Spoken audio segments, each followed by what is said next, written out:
juga nggak pernah ngaku dia Tuhan kan. Iya. Di Alkitab juga dia pernah murid-muridnya pernah nanya, apakah engkau Tuhan? Bukan maksudnya Tuhan. nanya, Mesias. engkau Mesias? Ya kan mungkin siapakah engkau gitu. Siapakah engkau? Iya. Ya, kalau kamu menjawab saya Mesias, ya saya Mesias. Kalau mengaku Tuhan, ada yang lebih tinggi daripada aku. Iya, betul. Ada yang lebih tinggi, ada yang lebih besar. Iya. Kalau kamu menganggap aku rabi, ya saya rabi atau guru kan, atau nabi kan. Memang saya nabi. Dulu kan memang di hukum Taurat memang dia terkenal nabi kan. Iya. Nabi yang tidak sekolah, tapi udah disakralkan di nabi. Kalau sekolah lo nggak ada, tulisannya di Bible nggak ada. Istilahnya kalau bahasa orang awam Awamnya, iya, gitu ya. iya kan. Kalau namanya rabi memang harus sekolah. Iya. Ada pendeta yang bilang Yesus umur 12 tahun sampai 29 tahun di sekolah gitu katanya. Iya. Ada pendeta yang ngomong gitu. Ya tapi kan itu pemikiran atau asumsi atau tafsir gitu lah. Kalau saya yang dapat kan dia nggak sekolah, tapi ibarat yang di hukum Taurat ibaratnya udah belajar. Harus belajar. Udah gitu dia nggak sekolah tapi bisa cepet naiknya mungkin. Betul ya, udah mencapai nabi mungkin. Saya dengar kan. Enggak kan usia 12 sampai 29 kan memang nggak ada ceritanya. Iya, kan ada bisik-bisikan. Ya, jadi itu ditafsirkan bahwa Yesus selama usia itu tuh lagi belajar. Gitu. Iya kan. Gitu. Saya belajar. Dengar juga makanya gitu. Oh jadi sebenarnya Samuel ini udah lama sebenarnya nggak mengimani Yesus sebagai Tuhan. Nggak mengimani sebagai Tuhan, iya. Iya, masih iya. Oke, terus karena titisan. Karena dia utusan kan. Memang dia suci, ibarat titisan yang menjelma ibarat. Mungkin seperti itu kan. Nah ini kan perlu ini juga nih ya. Samuel ini kan datang ke sini kan bukan saya yang undang nih ya. Iya. Kan memang Samuel sendiri menghubungi saya. Iya. Akhirnya kita janjian. Akhirnya sampai di sini Samuel. Ya jadi bukan nanti kalau misalnya ada yang berkata, wow ini settingan atau apa? Enggak. Betul. Enggak ada settingan nih kan. Terus jadi sekarang keinginan atau maksud tujuan kedatangan Samuel ini apa? Untuk belajar mengenai Islam. Betul. Ya. Saya mau cerita Bible dulu apa cerita Islam dulu nih? Yang lebih umpamanya lebih kepada cerita intinya dulu ya Islamnya dulu ya. Islamnya.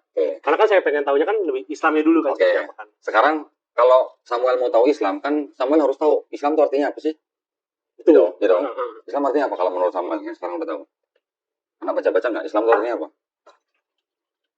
Saya nggak pernah pelajarin Islam itu seperti apa ya. Maksudnya artinya seperti apa, lebih pendalaman seperti apa belum tahu. Islam itu artinya sebenarnya secara literal ya, selamat. Selamat secara literalnya. Dari bahasa Arab. Selamat bisa juga diartikan damai, juga bisa diartikan patuh, bisa juga diartikan taat, bisa juga diartikan tunduk.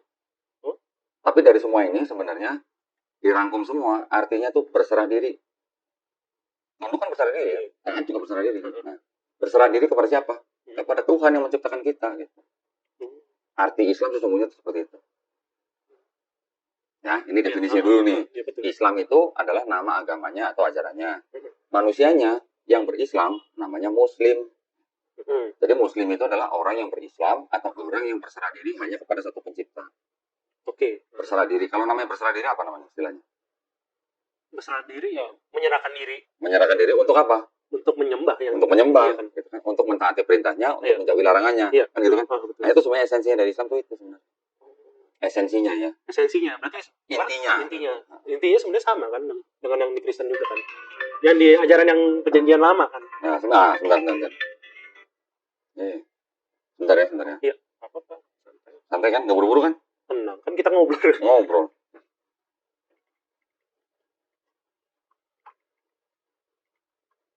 Intinya Islam begitu sebenarnya. Dari definisinya ya. Iya. Dari arti apa literalnya lah atau apa sih makna dari di belakang Islam itu apa gitu. Mungkin sering kita mendengar Islam itu teroris gitu. Sering kan begini radikal gitu. Nah, kadang-kadang bahasa-bahasa atau narasi-narasi seperti itu adalah narasi-narasi yang ya memang ada tujuan untuk melemahkan Islam, menghancurkan Islam gitu. Nah, kenapa sih Islam kok banyak di kalau boleh dibilang tuh disudutkan atau dipojokkan atau diserang dengan cara seperti itu? Karena memang kalau mau jujur, orang-orang yang berislam itu adalah orang-orang yang menjaga moral, orang-orang yang menjaga keberserahan dirinya kepada penciptanya gitu. Jadi artinya kalau orang benar-benar Muslim, dia menjaga apa yang diperintahkan, ngejauhin apa yang dilarang. Memang di dalam semua agama nih, nggak cuma di Islam aja. itu pasti ada kelompok-kelompok yang disebut dengan kelompok ekstremis. Betul. Pasti ada. Di Islam ada. Ada. Di Kristen juga ada nggak? Ada. Di Buddha ada nggak? Ada, Pak. Ada. Di Hindu juga ada. Di semua agama ada yang namanya kelompok ekstremis. Ekstremis itu artinya dia memandang agamanya atau memandang kitabnya dengan cara yang berbeda, yang ekstrim.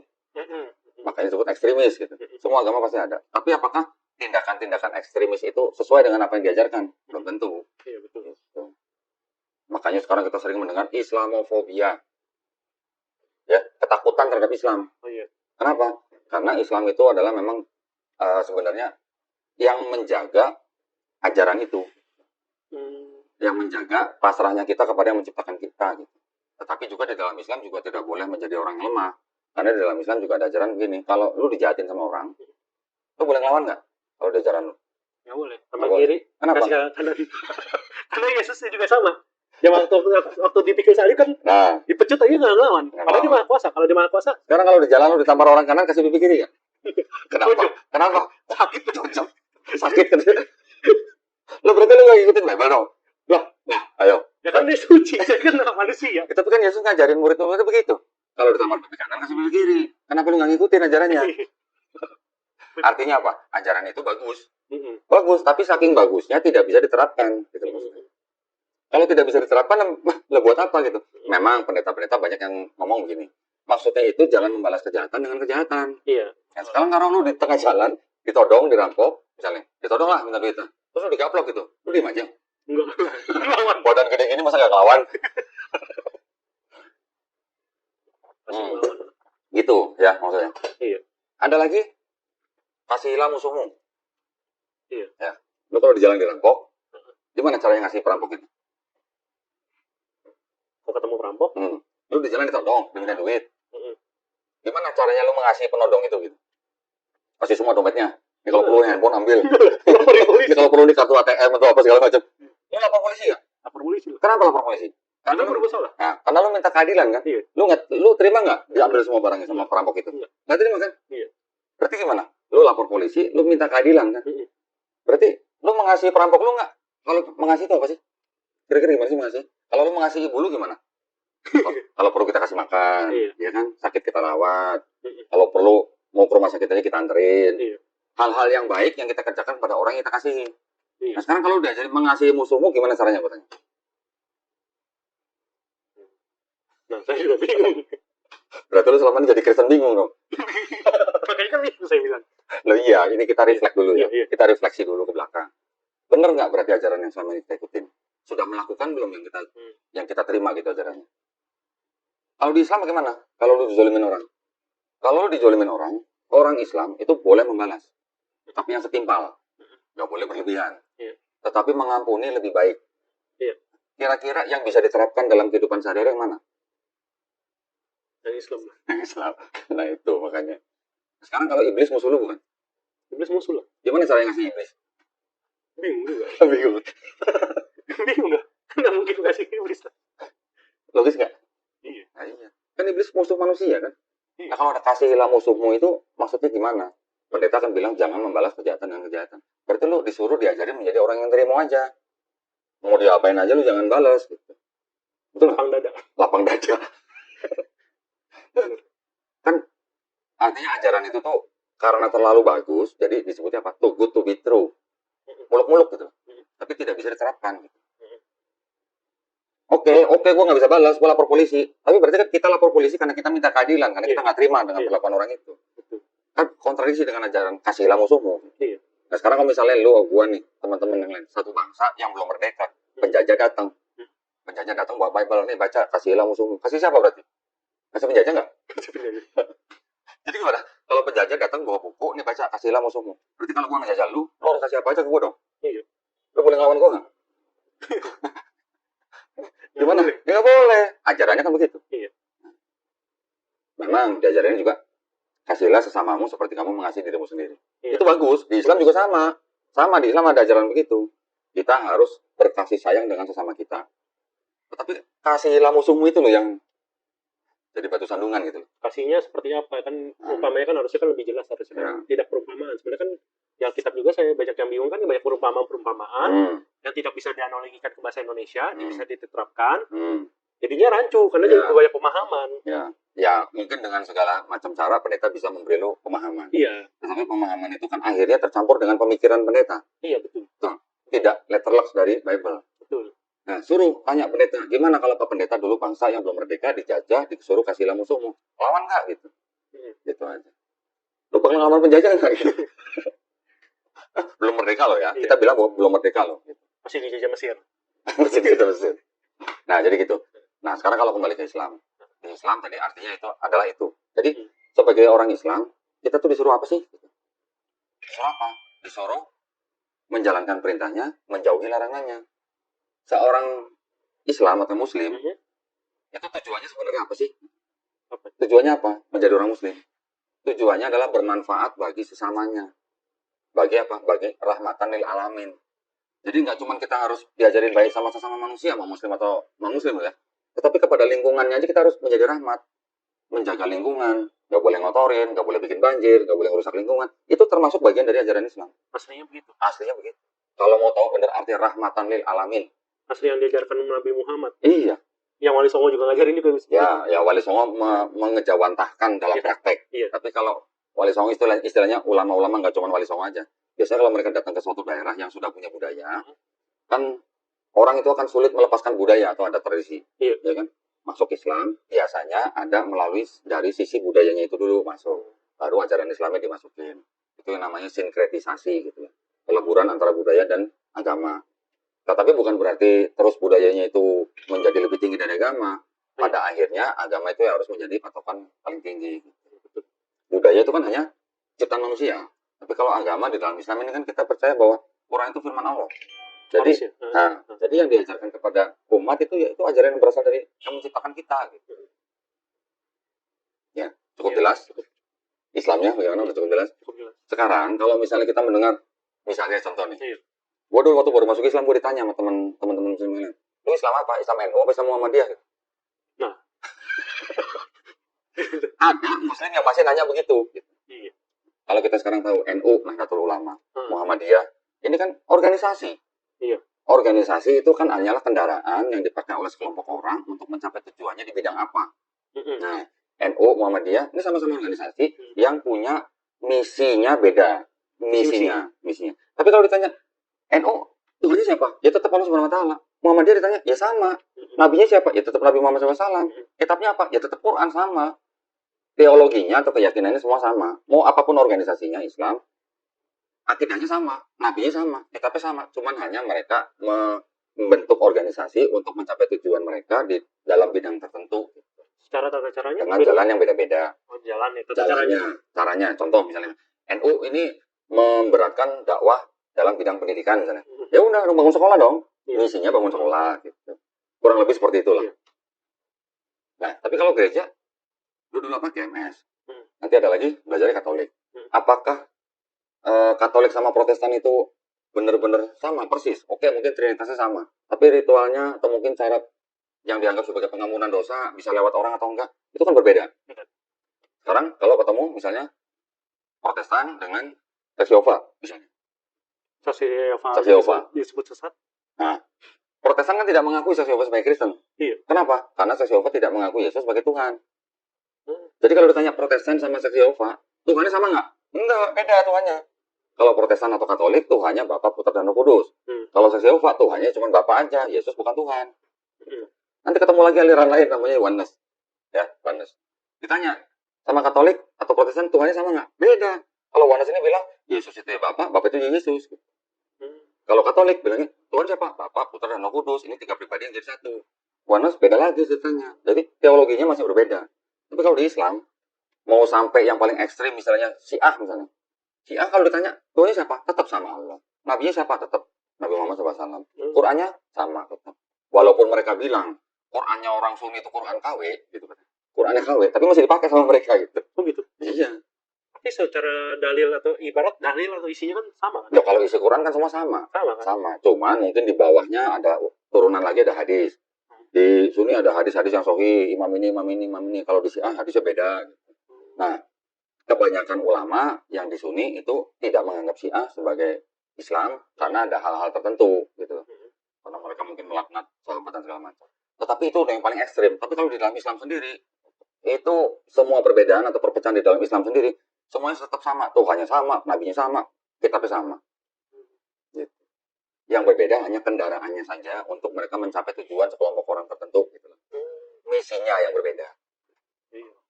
Makanya kan saya nanya ke Doni kan, belajar Islam dari mana asalmu? Harusnya dari mana gitu kan? Ya, pertama-tama kita harus tahu dulu Islam itu apa.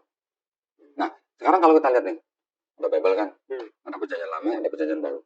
Di perjanjian lama, kita sering membaca mungkin, apa ya, kalau dalam bahasa Indonesia ini, dengarlah hai Israel, Tuhan Allah kita, Tuhan itu Esa. Ya. Esa itu apa? Satu kan? Ada duanya nggak? Nggak ada. Duanya aja ada, paling ketiganya gitu kan. Di perjanjian lama, semuanya Tuhan itu Esa. Terus di perjanjian lama juga dibilang apa? Tuhan itu bukan manusia. Tuhan itu bukan anak manusia. Tidak berwujud. Ya, bukan tidak berwujud. Mungkin istilahnya tuh nanti definisinya agak berbeda lah. Tapi yang jelas Tuhan itu bukan manusia dan bukan anak manusia. Nanti disebutin lagi di Maleakhi, Tuhan tidak berubah. Dari situ kita bisa ngambil gambaran kan. Tuhan itu ya memang bukan manusia seperti kita. Tuhan itu pencipta, kita itu ciptaan gitu. Terus di dalam perjanjian lama juga, kalau lu berdosa, lu perlu apa sih? Kalau jadi kita jadi manusia nih, kalau berdosa, apa yang diperlukan kita supaya kita diampuni? Bisa persembahan pakai hewan. Iya. Pengorbanan hewan kan. Ya, tapi itu untuk dosa-dosa tertentu yang tidak disengaja. Zaman dulu kan pakai buah kalau salah. Ada buah, ada hewan, ya kan? Makanya kan ada yang satu buahnya dikit, yang satu buahnya banyak karena doanya yang satu lebih kusuk, yang satu enggak. Yang diterima yang dulu kan kecil. Ya. Nah, tapi di dalam perjanjian lama sendiri ada nggak kalau lu berdosa, lu harus mengorbankan orang manusia gitu? Nggak ada kan? Nggak ada, karena di perjanjian lama juga diajarin seorang anak tidak menanggung kesalahan ayahnya, seorang ayah tidak menanggung kesalahan anaknya. Yang berdosa itu yang mati. Di perjanjian lama juga dibilang, kalau lu berdosa, walaupun dosa lu semerah kirmisi, jadi putih seperti salju. Walaupun dosa lu merah seperti kain kesumba, akan putih seperti bulu domba. Artinya walaupun dosa lu mau sebanyak apa juga diampunin kalau lu apa? Bertaubat. Ya saya satu, bawa Alkitab nggak? Bawa Bible? Nggak punya? Enggak. Gue pinjemin. Download nggak apa? Oh nggak punya ya? Nggak punya. Waduh. Ini gue pinjemin nih. Jadi ini kata Bible loh ya, bukan kata gue loh ya. Nih, yang gue merahin. Yesaya 1:16-18. Bersulah, bersihkanlah dirimu, jauhkanlah perbuatan-perbuatanmu yang jahat dari depan mataku. Dari depan mataku berarti depan mata siapa? Tuhan ya? Iya. Nah, Bersulah itu apa sih? Kalau di Islam kita wudhu lah. Di perjanjian lama juga Musa juga wudhu kalau mau masuk tema perjanjian. Ada ya? Ada. Terusin. Berhentilah berbuat jahat. Tuh, suruh apa? Bertobat kan? Iya. Berhenti berbuat jahat. Terus belajarlah berbuat baik, usahakanlah keadilan, kendalikanlah orang kejam. Belalah hak anak-anak yatim, perjuangkanlah perkara janda-janda. Marilah, baiklah kita berperkara firman Tuhan, sekalipun dosamu merah seperti kirmisi, ya benar, akan menjadi putih seperti salju. Sekalipun berwarna merah seperti kain kesumba, akan menjadi putih seperti bulu domba. Nah, jadi kalau lu dosanya semerah kirmisi, akan diputihkan seperti salju. Artinya perlu nggak ada orang yang harus mati di atas kayu salib buat tebus dosa lu? Kalau di perjanjian lama gitu. Kalau di sini nggak perlu sih. Nggak perlu dong. Namanya merah seperti kirmisi bisa jadi putih seperti salju, asal lu bertobat kan? Iya. Membela hak anak yatim, memperjuangkan perkara janda-janda, mengendalikan orang kejam, belajar berbuat baik, berhenti berbuat jahat. Itu kan syaratnya. Ada nggak lu harus bunuh orang yang berdosa untuk menebus dosa lu? Di perjanjian lama? Nggak ada. Nah, sekarang tiba-tiba di perjanjian baru, ada ajaran, lu nggak bakal selamat kalau lu nggak percaya Yesus Tuhan dan Juru Selamat yang mati di atas kayu salib buat tebus dosa lu. Sama nggak kira-kira ajarannya? Beda. Lu bisa bilang beda. Kan beda. Berarti lu nggak pernah baca Bible. Ya memang kalau secara ini ya memang saya jarang baca. Karena Kristen kebanyakan tidak melihat konteks yang besar. Hanya baca ayat-ayat pilihan untuk meneguhkan doktrin mereka. Yang dengerin firman doang. Ya, yang terjadi begitu. Makanya kan saya kan lebih dengerin firman ketimbang sebenarnya baca juga jarang sih. Cuma dengerin khotbah gitu kan. Memang sekali buka Alkitab ya udah. Menurut ini ini. Iya. Kan kalau dulu kan sekolah minggu kan pernah diajarin ini dari mula ini kita baca ini. Kalau dulu kecil umur TK dulu kan diajak nenek kan umur TK TK. 4 tahun 5 tahun lah. Iya. Kan dia masih ajarin baca selama minggu. Iya. Ini kita baca gitu kan yang tentang Nabi Musa membelah lautan gitu. Ya kan Nabi Musa membelah lautan dulu, masih kalau bisa baca Alkitab disuruh baca Alkitab. Iya. Kayaknya saya masih ingat tuh yang Nabi Isa Al-Masih. Ada ya? Ada Isa Al-Masih ada. Isa Al-Masih ada disebut. Ini siapa Isa Al-Masih? Itu juru selamat. Kan dia kan ngomong seperti itu kan. Nah, jadi kan intinya begini. Perbedaan yang paling mencolok. Bahkan di dalam satu Bible pun ada perbedaan yang mencolok, yaitu apa? Pertama, di Perjanjian Lama, Tuhan bukan manusia, Tuhan bukan anak manusia. Perjanjian Lama. Perjanjian Baru, Tuhan ini kalau memang mau disamakan dengan Tuhan yang di Perjanjian Lama, Tuhan yang Maha Kuasa ini bisa menjadi manusia. Beda yang paling utama itu sebenarnya. Pertama, antara PL sama PB. Di PL Tuhan tidak jadi manusia, di PB Tuhan jadi manusia. Iya. Ya, bedanya itu. Nah sekarang, ini kan sudah ada perbedaan konsep ketuhanan. Ya. Kalau kita lihat PL, Tuhan bukan manusia, Tuhan bukan anak manusia. Jadi, nggak mungkin yang namanya Tuhan, pencipta jadi ciptaan, gitu lah. Oke? Kalau ada perlu apa, Tuhan itu kan nyuruh malaikat turun. Betul. Atau mengutus nabi-nabi, betul? Semua nabi-nabi kan utusan Tuhan, menyampaikan pesan yang dari Tuhan, gitu kan. Untuk umatnya. Kalau mau selamat, lu nyembah cuma satu Tuhan ya. Lu nggak boleh nyembah Tuhan-Tuhan yang lain nih. Betul? Mesti ada pewahyuan juga. Ya kan kalau nabi-nabi kan ada pewahyuan lah. Ya artinya ada wahyu yang diturunkan kepada nabi-nabi. Nggak bisa sembarangan dibaca juga. Ya. Sekarang di PB tiba-tiba Tuhan yang Maha Kuasa itu bisa jadi manusia. Untuk apa? Hanya untuk mati menebus dosa manusia. Betul? Beda kan konsepnya? Beda. Terus dari mana konsep ini? Yang di PB ini konsep dari mana? Apakah kelanjutan dari PL? Menurut yang punya kitab orang Yahudi, itu bukan kelanjutan. Itu tambahan dari orang-orang yang tidak punya perspektif sama dengan PL. Orang-orang Kristen akan bilang bahwa Yesus itu sudah dinubuatkan di PL, gitu kan? Tapi yang punya kitabnya orang Yahudi, aslinya kan ini PL nih. Aslinya itu ini kitab orang Yahudi itu ini. Tanah itu isinya Torah, Nevi'im, Ketuvim. Pernah dengar makanya. Itu bahasa Ibrani itu. Di dalam kitab ini yang punya otoritas untuk menafsirkan kan harusnya orang Yahudi. Orang Yahudi di dalam kitab ini, menafsirkan kitab ini, tidak pernah bilang bahwa Tuhan bisa jadi manusia, tidak pernah bilang lu dosa harus pakai darah manusia. Tiba-tiba ada PB, Tuhannya bisa jadi manusia hanya untuk menyelamatkan manusia, caranya dengan mati di atas kayu salib, dengan cara dibunuh oleh manusia. Kira-kira masuk akal nggak? Menurut Samuel. Sekarang kalau menurut orang-orang Kristen itu masuk akal, terus dari mana konsepnya gitu loh? Tuhan yang Maha Kuasa bisa jadi manusia.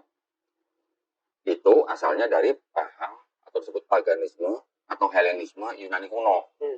Pernah dengar dong ada dewa Zeus? Nah, menghamili perempuan manusia, punya anak namanya Hercules. Pernah kan? Hercules setengah manusia setengah dewa. Hamilin perempuan lain namanya Danae, punya anak namanya Perseus. Hamilin Dewi ini punya anak Helen gitu. Konsepnya kira-kira mirip nggak? Ada manusia setengah dewa, karena bapaknya dewa paling tinggi. Yesus disebut anak tunggal, anak Allah gitu tulisannya. Karena dia anak Allah, maka dia juga Allah juga gitu. Terus dia harus mati menebus ciptanya sendiri dengan cara dibunuh di atas kayu salib.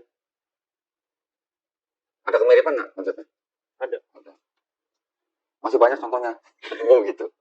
Di negara-negara di daerah situ, Sumeria, Babilonia, Persia, India, Mesir, Eropa Utara, rata-rata mereka menyembah Tuhan yang triad. Triad itu 3 tapi 1 gitu. 3 lah ya, 3 pribadi lah. Nanti di Babilonia ada Namrus, Semiramis. Itu trinitas pertama tuh. Di India ada Trimurti kan, Brahma, Siwa, Wisnu ya. Nanti di Mesir ada Horus, Osiris, Ra gitu. Nanti di Eropa ada Dewi, Madonna, dilambangkan dengan 3 muka Dewi. Semua rata-rata 3. Kenapa cuma 3? Kenapa nggak 5? Kenapa nggak 10? Kenapa nggak 100 gitu? Kok berhentinya di angka 3 gitu? Kira-kira kenapa? Karena memang sudah menjadi kepercayaan orang-orang zaman dulu, bahkan jauh sebelum Yesus, bahwa alam semesta ini dibatasi dengan angka 3, awal, tengah, akhir. Ya, menggunakan rumus ini, jadi mereka gunakan untuk menyembah dewa-dewa mereka. Yang ngomong siapa? Aristoteles. Aristoteles ngomong dari mana? Dari kelompok orang-orang Pitagoras. Nah, dengar ya, Pitagoras kan? Jadi, kalau bangsa-bangsa lain menyembah Tuhan yang punya 3 pribadi, terus ada Kristen yang sekarang dikenal dengan 3 pribadi juga, Kira-kira ini kelanjutan apa sesuatu yang benar-benar baru? Nggak ngomong. Katanya ada nggak? Banyak. Katanya banyak. Jadi intinya cuma gini aja. Kristen supaya tidak murni dibilang sebagai pagan, mereka mengadopsi ini, mengadopsi kitabnya orang Yahudi. Yang ini dalam bahasa Ibrani diterjemahkan menjadi bahasa Yunani. Ini namanya Septuaginta. Septuaginta ini yang menerjemahkan memang rabi-rabi Yahudi sendiri sebenarnya, tapi tidak semuanya. Cuman kita bagian Torah aja, yang Kejadian, Keluaran, Imamat, Bilangan, Ulangan, itu disebut Torah atau Pentateuch. Sisanya yang Nevi'im, Ketuvim, itu nerjemahin bukan 72 rabi-rabi, tapi Yahudi juga, tapi yang sudah terpapar dengan ajaran Helenisme itu tadi. Jadi Yahudi yang sudah Helenistik. Helenistik itu artinya sudah percaya dengan sistem kepercayaan Yunani kuno gitu. Karena kan mereka hidup di bangsa yang dikuasai oleh Yunani. Pernah dengar Alexander the Great kan? Nah, Alexander Agung lah. Itu kan menguasai banyak bangsa-bangsa di sekitar Mediterania itu kan, termasuk Mesir. Nah, ini diterjemahkan di Mesir, di Alexandria. Yang memerintahkan namanya Raja Ptolemy II. Kira-kira 270 sebelum Masehi. Diteruskan oleh Yahudi juga yang di Alexandria. Yahudi di Alexandria ini adalah Yahudi yang sudah terpapar Helenistik Yunani kuno. Jadi ada pemahaman budaya Helenistik Yunani. Diteruskan. Terus dengan adanya Kristen juga 3 pribadi nih gitu. 3 pribadi. Nah, kemudian ini baru difinalkan di abad keempat.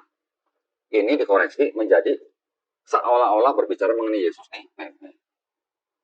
Nah, terus ini sama perjanjian baru ini menjadi satu. Nah, inilah Bible orang Kristen. Jadi supaya tidak terlihat pagannya, ini ditempelin. Ininya kan bukan pagan, ini kan pure monoteistik. Tuhan Allah itu esa gitu. Bukan manusia, bukan anak manusia. Tuhan tidak berubah gitu. Monoteis. Tapi di sini ada 3 pribadi nih, Bapa, Putra, Roh Kudus. 3-tiganya Tuhan. Tapi bukan 3 Tuhan, tapi 1 Tuhan gitu. 3 Maha Kuasa, tapi bukan 3 Maha Kuasa, tapi 1 Maha Kuasa. Bisa paham gak? Ini dijadikan satu, inilah Bible-nya orang Kristen. Ini yang diterjemahkan ke bahasa Latin, bahasa Inggris, bahasa Indonesia. Di sini ya, paham ya? Islam datang dengan Quran, itu membantah semua apa yang ada di sini yang salah. Ya, tentang paham-paham tadi yang Tuhan adalah salah satu dari 3. Allah itu adalah Isa putra Maryam. Apakah Isa dulu pernah menganggap dirinya Tuhan bersama ibunya gitu. Dengan cara? Ya itu maksudnya minta kepada umatnya supaya menyembah Isa dan ibunya apa pernah. Itu adalah pertanyaan daripada Allah kepada Nabi Isa gitu. Dan Nabi Isa bilang enggak lah. Yang menganggap dia Tuhan ya orang-orang yang pagan itu gitu loh. Itu semua dijawab di Quran. Ada. Jadi mungkin pernah dengar nggak orang Kristen menyembah Maria sebagai Tuhan? Pernah dengar nggak? Nggak pernah dengar. Kalau Katolik? Katolik tidak menyembah Maria sebagai Tuhan. Tidak menyembah. Justru Katolik sebagai perantara doang memang. Ya, tapi Katolik itu justru yang menyesatkan ajaran itu. Gitu. Jadi di abad keempat itu ada ajaran yang namanya Koliridianisme. Tumbuhnya malah di daerah Arab, menyembah Maria sebagai Tuhan. Nah, itu yang disesatkan oleh gereja Katolik. Itu sesat gitu. Makanya Katolik membuat konsili namanya Konsili Efesus tahun 431 Masehi. Menyatakan Maria bukan Tuhan, Maria itu adalah Theotokos. Artinya apa? Bunda pengantar Tuhan ke bumi gitu. Bunda pengantar Tuhan ke bumi, tapi bunda ini bukan Tuhan gitu. Itu Katolik. Tapi sempat ada ajaran yang mengajarkan atau menyembah Maria sebagai Tuhan. Itu dibantah di Quran. Nanti ada lagi kan paham yang bilang bahwa Allah Subhanahu wa taala itu adalah salah satu dari ketiganya. Ketiganya ini kan berarti kan Allah, Yesus, Maria, bukan apa? Roh Kudus. Orang yang bilang Allah itu adalah salah satu dari 3 ini itu kafir. Ini untuk menentang paham yang Trinitarian. Nanti ada lagi di Quran juga membantah bahwa orang itu sudah kafir kalau bilang Allah Subhanahu wa taala itu adalah Isa Al-Masih itu sendiri. Ini menentang paham yang tadi oneness, yang bilang Yesus itu Bapa, Bapa itu Yesus. Jadi semua jenis konsep ketuhanan dalam Kristen itu semua sudah dibantah di Quran. Surat Al-Maidah 111, Surat Al-Maidah 72, 73, itu sudah dibantah semua. Nah, Islam diturunkan karena memang untuk membantah konsep-konsep ketuhanan yang tidak mengesahkan Tuhan. Sekarang kalau orang Kristen kalau mau bilang Yesus itu Tuhan dalam bentuk manusia gitu. Di sini nggak ada konsep begitu, nggak ada. memang bahasanya memang harus ditafsirkan ya. Orang Kristen nanti akan bilang, Tuhan itu bisa jadi manusia tuh. Contohnya di Kejadian 18 ayat 1 tuh. Tuhan menampakkan diri kepada Abraham. Pernah baca kan? Pernah baca? Pernah dengar. Tuhan menampakkan diri kepada Abraham dalam bentuk 3 manusia. Nah itu Trinitas tuh kata orang Kristen. Kalau kata orang Yahudi, itu bukan Tuhan Trinitas. Itu 3 malaikat yang diutus oleh Tuhan untuk menemui Abraham. 3 malaikat itu siapa? Mikael, Rafael, Gabriel. Mereka ngapain setelah itu? Di Kejadian 18-nya lagi. Yang satu kembali ke surga, yang 2 turun ke Sodom dan Gomora, menghancurkan Sodom dan Gomora. Nah, jadi bukan Tuhan sendiri yang jadi manusia. Tuhan mengutus malaikat dalam bentuk 3 manusia untuk menghukum Sodom dan Gomora. Yang ya apa namanya? Tafsir yang benar dari yang punya kitab tuh ngomongnya begitu. Nah, jadi yang sudah menjadi ini seolah-olah Tuhan itu bisa jadi manusia, seolah-olah berbicara tentang Yesus di PB. Makanya ini digabungin jadi satu. Tapi ini tidak sama dengan ini. Karena orang-orang Yahudi yang pegang ini tidak mengakui terjemahan ini. Bedanya di situ. Islam meluruskan, bukan begitu. Allah itu cuma satu. Tempat bergantung segala makhluk. Allah itu tidak beranak dan tidak diperanakan. Dan tidak ada satupun makhluk yang menyerupai Allah. Itu Islam. Dasarnya itu? Dasarnya apa? Maksudnya dasarnya? Ada ayatnya? Ayatnya? Ada. Surat Al-Ikhlas. Qul huwallahu ahad, Allahu samad, lam yalid walam yulad, walam yakul lahu kufuwan ahad. Artinya tadi seperti itu. Surat Al-Ikhlas artinya itu? Artinya sama nggak dengan Adonai Elohenu, Adonai Ehad? Dalam bahasa Ibrani-nya, ulangan 6 ayat 4. Shema Israel, Adonai Elohenu, Adonai Ehad. Surat Al-Ikhlas. Qul huwallahu ahad. Ada Ehad, ada Ahad. Sama, Ehad sama Ahad sama. Ehad bahasa Ibrani, Ahad bahasa Arab. Esa gitu. Tidak ada duanya aja nggak ada, apalagi ketiganya. Sebenarnya konsep ketuhanannya dalam ini itu sama dengan konsep ketuhanan dalam Islam. Dengan akal sehat, Tuhan sang pencipta ini apa mungkin lebih dari satu? Mungkin kalau Kristen juga tidak akan bilang Tuhannya lebih dari satu, bukan. Maksudnya Kristen Tuhannya bisa menjelma jadi makhluk. Itu perbedaan utamanya. Tetapi konsep itu adalah konsep yang dibuat oleh manusia-manusia yang dari Yunani kuno itu tadi. Gitu. Nah, nanti di dalam Islam kan kitab yang diturunkan terakhir itu adalah Quran. Quran itu untuk menjadi batu ujian kitab-kitab ini yang sebelumnya nih. Karena yang disebut dengan Taurat, Zabur, Injil itu kan wahyu-wahyu yang diturunkan kepada nabi-nabi dan rasulnya. Tadi kan lu bilang kan, nabi menerima wahyu kan. Nah itu wahyu itu yang diturunkan Taurat, Zabur, Injil. Tapi apakah Taurat, Zabur, Injil yang disebut dalam Quran itu ini? Bukan. Terus gimana? Namanya wahyu gimana bentuknya? Wahyu gimana? Suatu pengetahuan yang langsung masuk ke dalam nabi. Apa yang diajarkan oleh nabi, nah itulah wahyu yang diterima gitu. Nah, yang diajarkan oleh nabi ini yang kemudian ditulis oleh pengikutnya. Mungkin bisa generasi berikutnya, mungkin beberapa generasi berikutnya menjadi ini. Ini juga menjadi ini. Tetapi kan ini bukan wahyu yang asli yang diterima oleh nabi dan rasulnya. Sudah ada perubahan, ini juga sudah ada perubahan gitu. Kalau nabi yang menerima wahyu, nabinya menulis nggak? Enggak. Ternyata aku juga bisa buktikan bahwa di dalam sini, di dalam yang 5 kitab Musa, itu bukan Musa yang nulis. Ditulis itu kira-kira ratusan tahun setelah Musanya nggak ada. Gitu. Bahkan 1000 tahun. Baru ditulis. Iya. Asli? Iya. Ya Musa itu abad berapa? Yang hukum Taurat juga? Iya. Yang 10 perintah Allah? 10 perintah Allah mungkin itu yang ditulis di loh batu. Itulah yang disebut dengan Taurat. Hasan juga mengakui bahwa itu Taurat gitu. Yang ditulis dalam loh batu yang sudah dihancurin. Yang 2 itu iya. Ya. Nah sekarang ini dari mana? Apakah dari 2 loh batu itu? Di sini memang juga masih memuat 10 perintah Allah. Tapi kan di sini juga memuat banyak hukum-hukum yang harus dijalankan oleh orang Israel. Jadi ini bukan wahyu yang diturunkan kepada Nabi Musa alaihissalam dan juga bukan Nabi Musa sendiri yang menulis. Gue udah ada buku-bukunya analisis terbukti bahwa ini bukan Musa yang nulis. Berarti aslinya itu hukum Yahudi berarti? Iya, ini hukum Yahudi. Kalau logikanya begitu jadinya? Memang begitu. Memang Taurat, Zabur, Injil, tiga-tiganya malah bukan cuma Taurat ya. Taurat, Zabur, Injil itu semuanya wahyu-wahyu yang diturunkan Allah SWT kepada Nabi dan Rasulnya. Untuk siapa? Untuk Bani Israel. Untuk bangsa Israel pada zaman itu. Betul. Nah, ini dan ini bukan Taurat, Zabur, Injil yang dimaksud oleh Quran. Wahyu yang diterima Nabi itu yang disampaikan kepada Bani Israel. Itulah yang disebut dengan Taurat, Zabur, Injil. Bukunya mana? Ya namanya wahyu kok. Nabi nggak nulis buku. Tapi yang nulis ini adalah pengikut-pengikutnya. Mungkin bisa beberapa generasi sesudahnya gitu. Kan saya pernah dengar ya. Nabi Muhammad kan dapat titah atau dapat pewahyuan kan dari Allah, kan ibarat kamu ambil tuh bahasa orang manusia lah. Ambil tuh kitab-kitab dari orang Israel dan tebarkan di daerahmu, ibarat kan. Daerah Arab lah atau Madinah yang lagi begitu kan. Mungkin saya dengar gitu. Nah, pikiran saya kan, logika saya kan itu kan ada kitabnya kan, ibarat zamannya kayak ajaran Buddha, biksu kan kitab ke barat ambil itu bawa ke sono kan. Pikiran saya begitu. Bukan gitu. Yang namanya kitab di dalam bahasa Arab, apalagi di dalam bahasa Quran, kitab itu artinya bisa kitab seperti ini. Wahyu yang dituliskan, ini bisa artinya kitab. Tapi selain ini juga kitab itu dalam bahasa Arab artinya bisa hukum, ketetapan, perintah. Ini suatu kaum nih, Bani Israel nih, dikasih kitab. Kitab itu bisa berarti hukum, ketetapan, perintah untuk mereka. Untuk apa? Untuk menyembah Tuhan. Gitu. Bukan berarti turun Nabi Muhammad ibarat ngambil kitab. Bukan.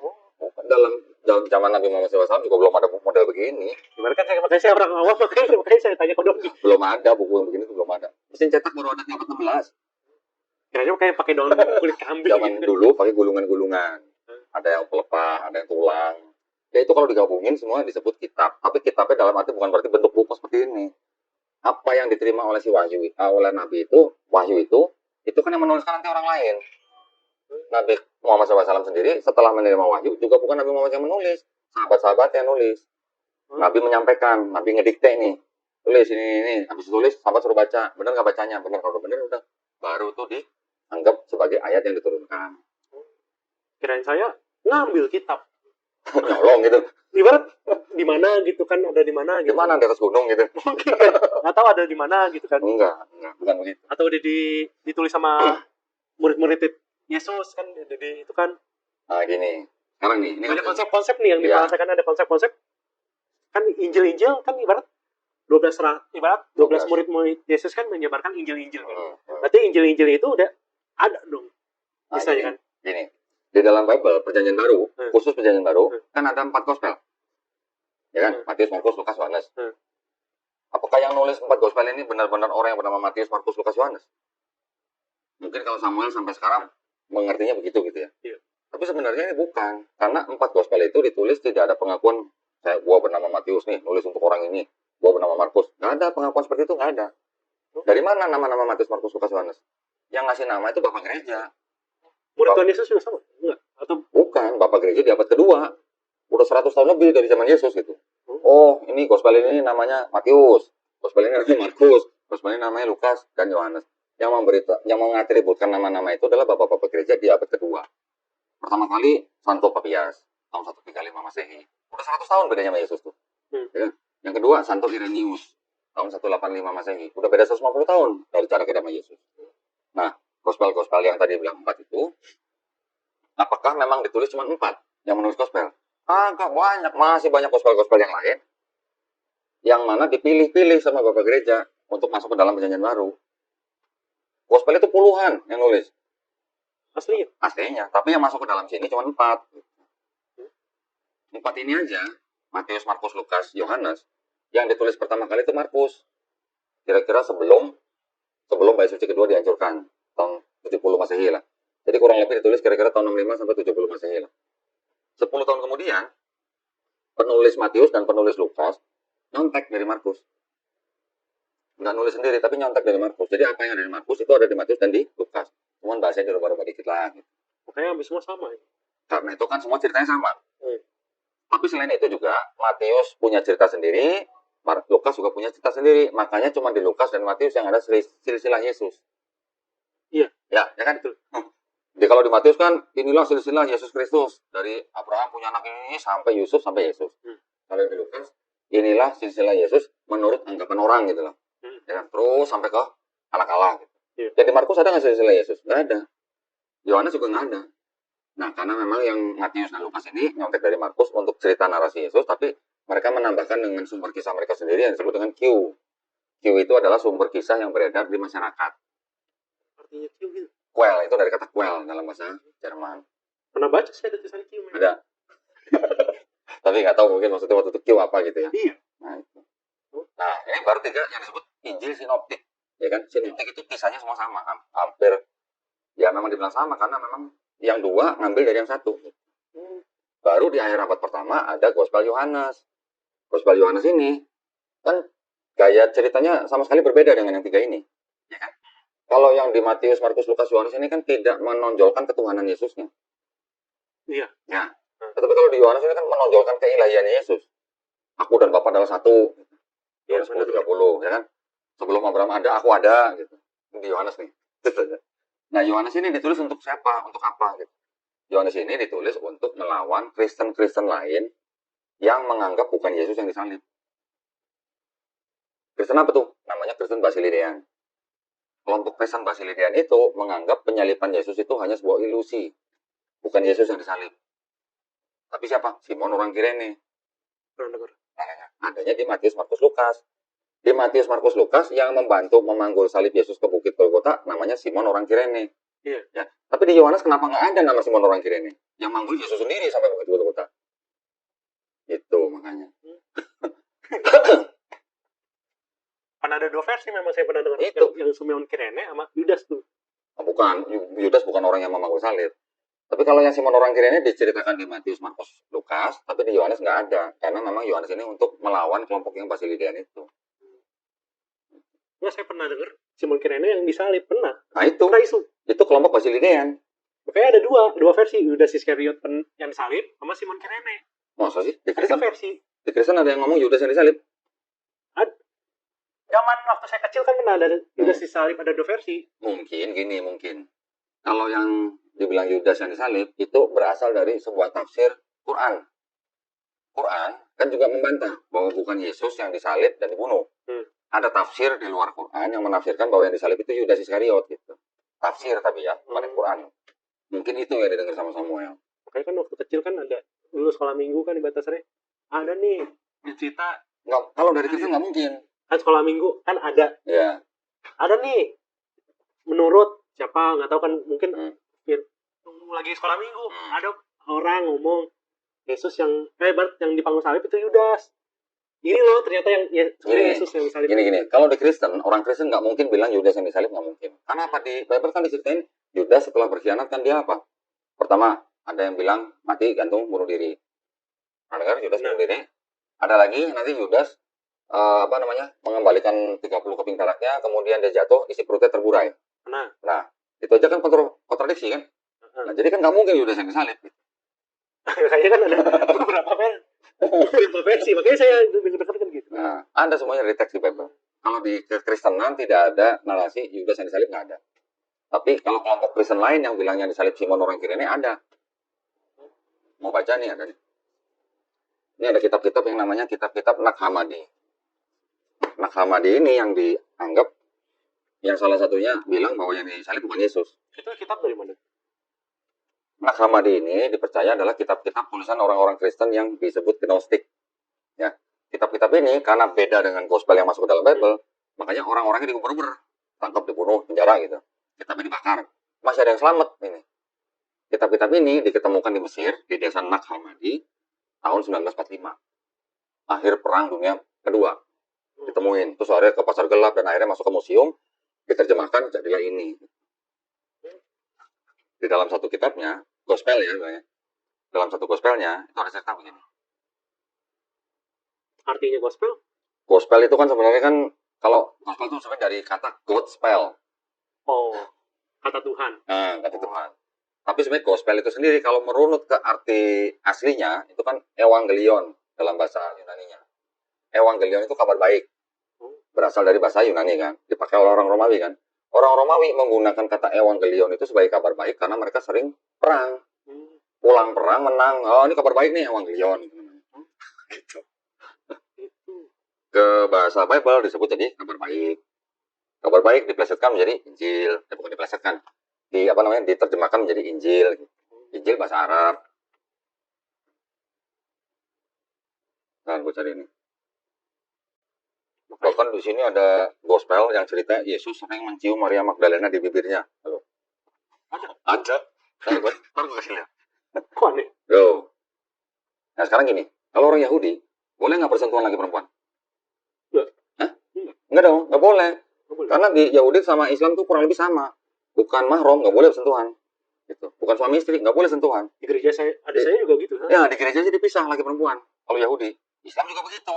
Di gereja adik saya juga gitu. Laki perempuan dipisah. Gereja apa tuh? GSJK. GSJK. Nih, namanya Gospel the Second Treatise of the Great Set.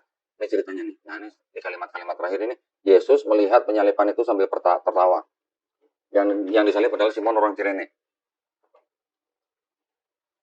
I was in the mood of they had. Karena bahasa Inggrisnya nggak terlalu bagus ya. Maaf kata nih, bahasa Inggrisnya nggak terlalu bagus. I was the mood of lion, they had supplies against me to the counter the destruction of the.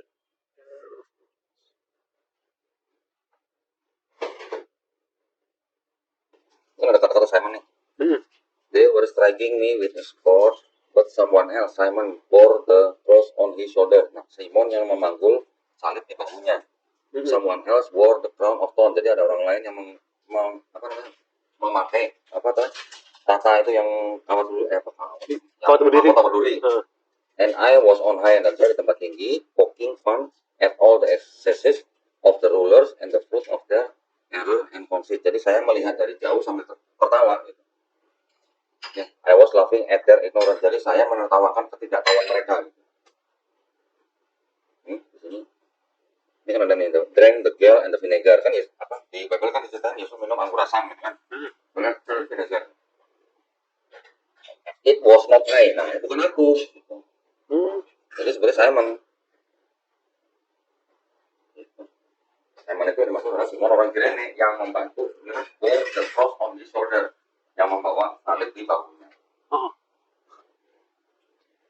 Jadi pada saat baru di akhir abad pertama sama kedua aja sudah terpecah, ada Kristen yang percaya bukan Yesus yang disalib. Dan itu malah tunggu sendiri di Mesir. Ini buat tunjukin nih yang Yesus mencium Maria Magdalena. Ini soal ini ya, karena sama-sama talking jadi ngomong gue lupa kasih. Nggak apa-apa. Kota gitu loh.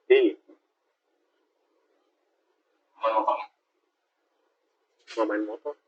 Naik motor ya? Enggak itu. Nah itu klub gitu. Enggak. Naik motor aja brother. Oh, berarti bukan anak celup dong berarti. Bukan. Bukan anak ngengeng. Oh, bukan. Bukan Pacinko berarti. Pacinko masih Pacinko yang mana dulu?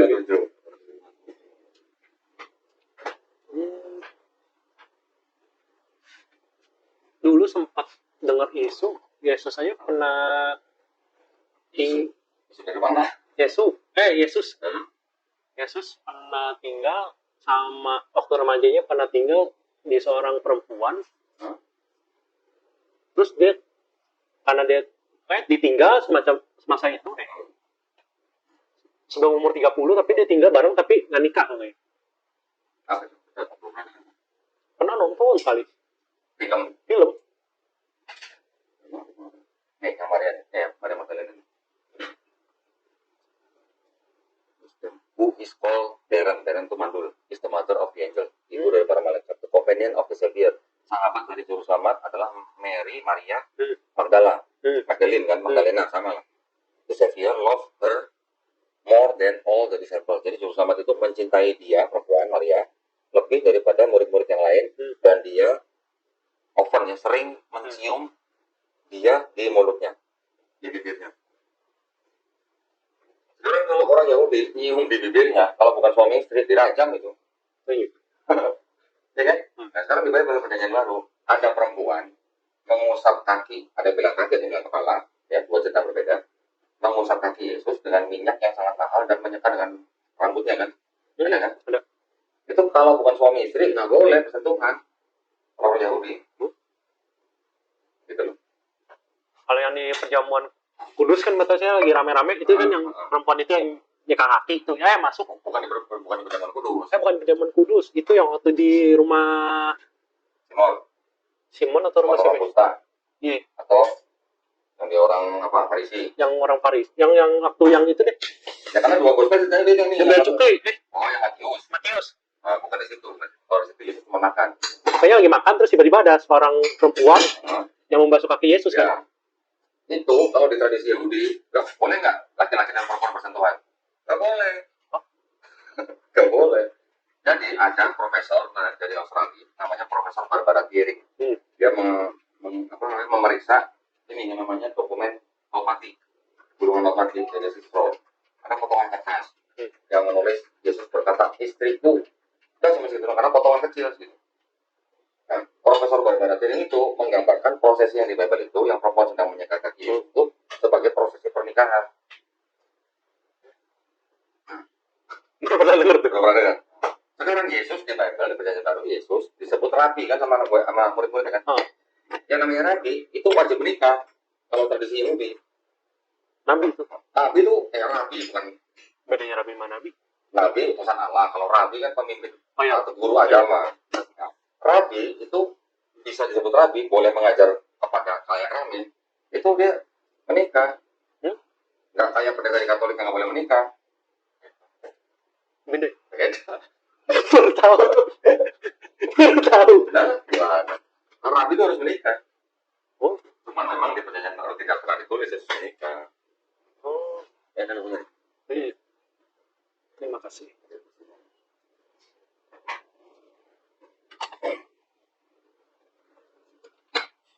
Nah, kalau selanjutnya ke Islam, ya gitu. Islam itu tadi kan bahasa jelasin kan.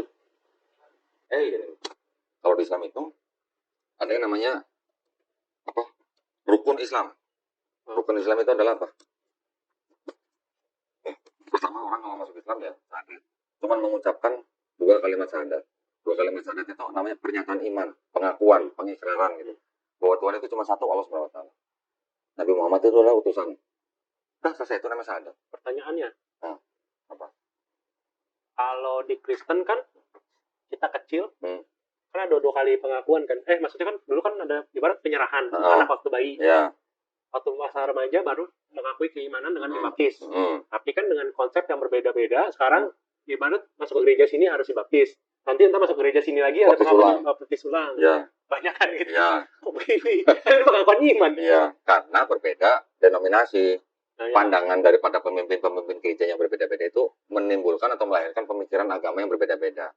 Nah, ada yang bilang lu kalau pindah gereja ya lu nggak perlu baptis, ada yang bilang lu kalau masuk dari sana pemahaman tadi begini masuk ke sini harus baptis ulang. Nah, dan baptis kalangan gereja kan beda-beda. Ada yang percik, ada yang selam gitu kan. Terus kan yang pertanyaan itu, apakah di Islam orang nih yang udah lahir dalam keluarga Islam, mereka kan otomatis diajarkan Islam. Terus umpama umur tetap kayak ibarat di Kristen udah usia remaja, apakah tetap harus mengucapkan 2 kalimat syahadat?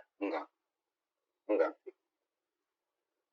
Karena kalau seorang anak yang sudah akil balik, yang mana dia udah wajib sholat, di dalam sholat itu selalu mengucapkan syahadat. Di dalam bacaan sholat kita, orang Islam, itu ada ucapan syahadat. Dalam sholat gitu. Pernah dengar? Ya memang ada. Maksudnya orang lagi gimana?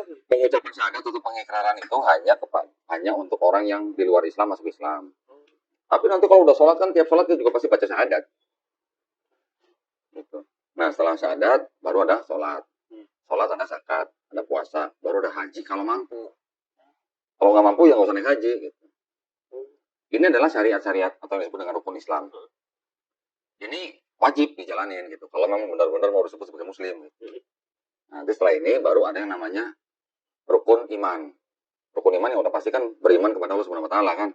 Yang kedua beriman kepada malaikat-malaikatnya, beriman kepada nabi-nabinya, beriman kepada kitab-kitabnya, beriman kepada hari akhir, ya hari penghakiman. Ada di Islam. Baru yang terakhir beriman kepada qadar dan qadar. Takdir gitulah.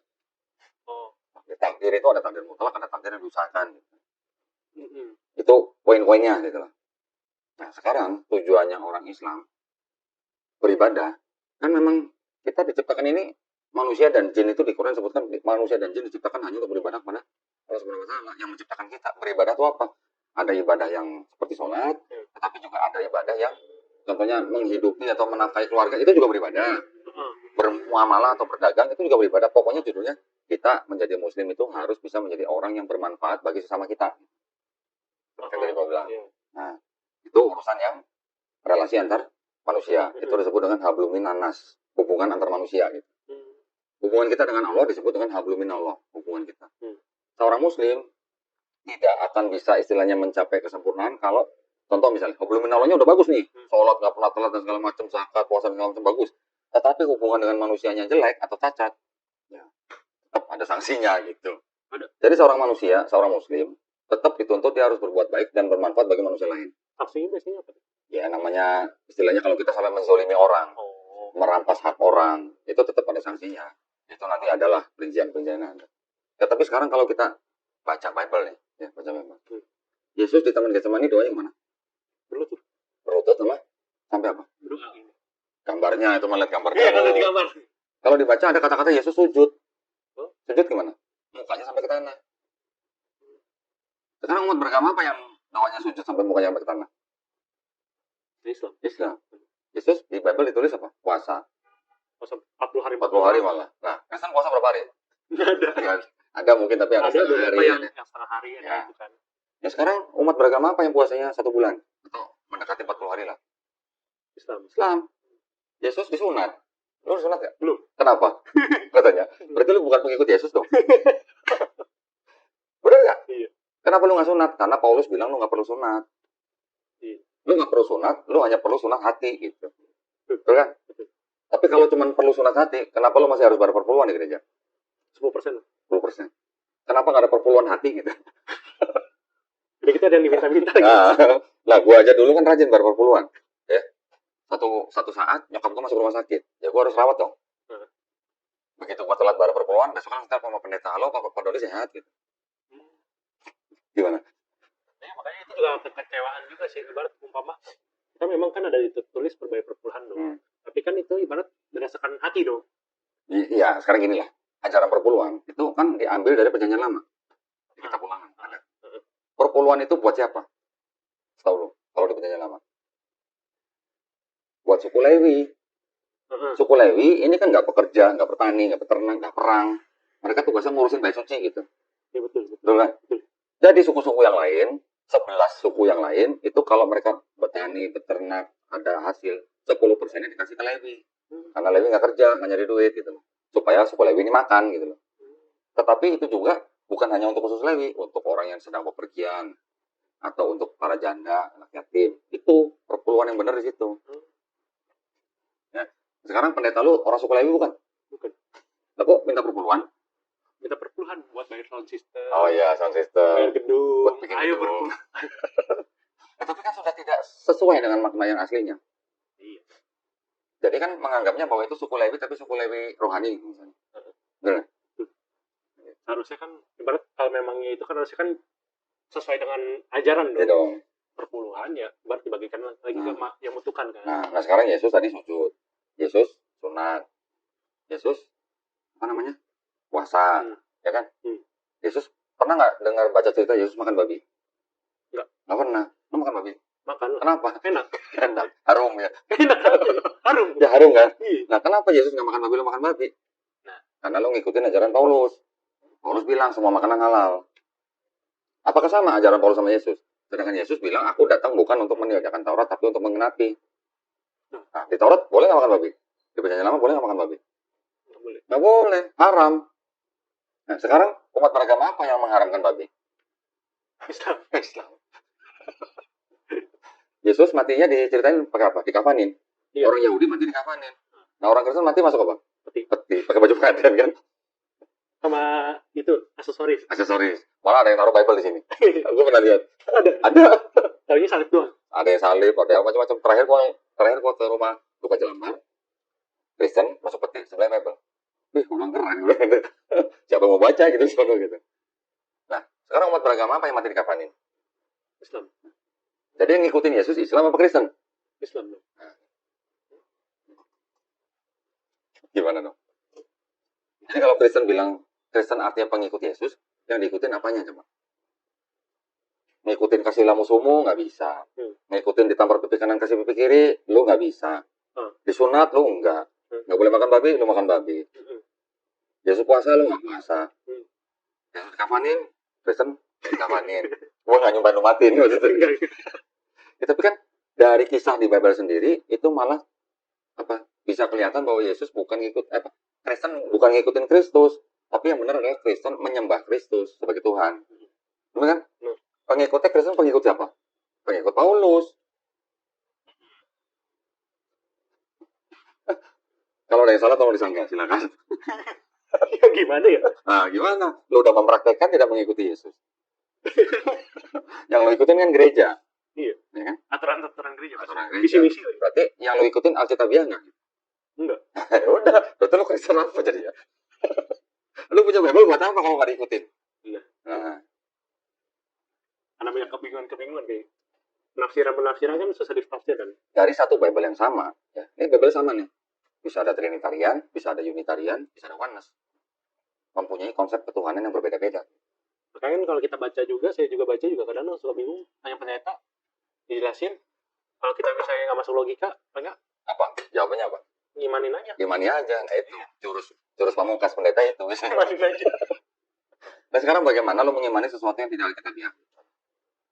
Betul. Yang ada sisi lainnya itu. Nah, gitu.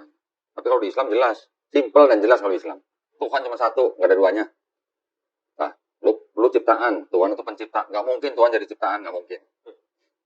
Manusia bisa menciptakan kan, dengan bahan kan. Bisa menciptakan buku, menciptakan mainan, menciptakan handphone, menciptakan mobil. Bisa nggak manusia jadi mobil? Gitu loh. Logikanya. Orang Kristen atau pendeta akan bilang, Tuhan itu maha kuasa, dia bisa jadi apa aja. Makanya dia bisa jadi manusia. Jangan membatasi kuasa Tuhan. Gitu. Pendeta ngomong gitu. Kalau gua tanya, bisa nggak Tuhan jadi iblis? Kenapa nggak bisa? Bukan kodratnya. Hah? Bukan kodratnya. Nah itu lo bisa bilang, bukan kodratnya. Manusia juga bukan kodratnya Tuhan. Bener kan? Lo udah bisa jawab, bukan kodratnya. Itu udah jawaban paling tepat. Lo bisa nggak terbang seperti burung? Nggak bisa kan? Oke, lalu bisa naik pesawat ya. Tapi kalau butuh anak. Tapi sebagai manusia, tanpa butuh apa-apa, lo kan nggak bisa terbang seperti burung. Karena lo kodratnya bukan burung gitu. Burung punya sayap buat terbang. Lo tangan lo mau gerakin secepat apa juga akan bisa terbang gitu. Kecuali lo pakai alat apa segala macam. Karena bukan kodratnya gitu. Lagi pula kan kita bisa melihat dari sifatnya. Ya. Tuhan maha baik atau maha jahat? Maha baik. Maha baik. Iblis? Maha jahat. Maha jahat. Bisa nggak maha baik jadi maha jahat? Nggak bisa lah. Karena menyalahi kodrat. Begitu juga Tuhan udah pasti maha suci.